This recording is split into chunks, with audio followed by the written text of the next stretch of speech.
சற்று முன் கிடைக்கப்பெற்ற மிக மிக முக்கியமான செய்தி ஒன்று வெளியாகி உள்ளது. ஸ்டாலின் வீட்டில் கண்ணீருடன் குடும்பம். என்ன நடந்தது என்பதை இந்த வீடியோவில் முழுமையாக தெளிவாக நாம் பார்க்க போகிறோம். அதாவது ஸ்டாலின் அவர்கள் கடந்த 2021 சட்டசபை தேர்தலில் முதல் முறையாக முதல்வராக தேர்வு செய்யப்பட்டார். அப்பொழுதே பதவி பிரமாணம் செய்யும் பொழுது துர்கா ஸ்டாலின் அவர்கள் கண்ணீருடன் மேடையில் இருந்ததையும் நாம் பார்த்திருந்தோம்.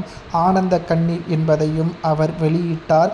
அதற்காக சிறப்பு பூஜைகளை தனது கணவர் முதல்வராக பொறுப்பேற்க வேண்டும் என்பதற்காக சிறப்பு பூஜைகளையும் அவர் செய்தார் என்பதையும் நாம் பார்த்திருந்தோம்.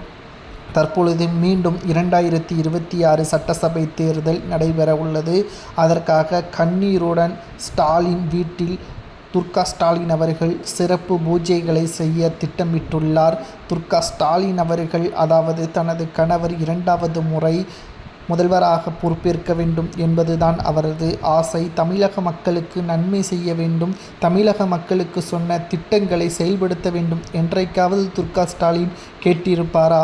முதல்வர் மனைவி என்றால் அது ஒரு தனி கெத்து என்பதற்கேற்பதான் அவரது செயல்பாடு இருக்கிறது.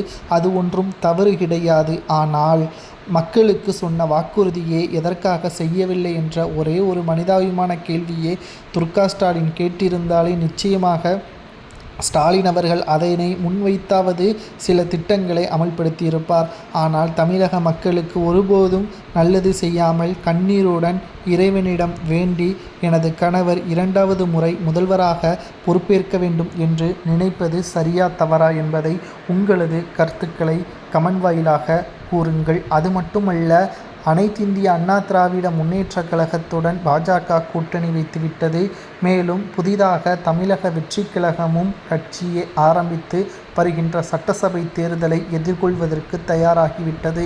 இந்த நிலையில்தான் திமுகவிற்கு இது மிகப்பெரிய ஒரு நெருக்கடியாகவே மாறிவிட்டது.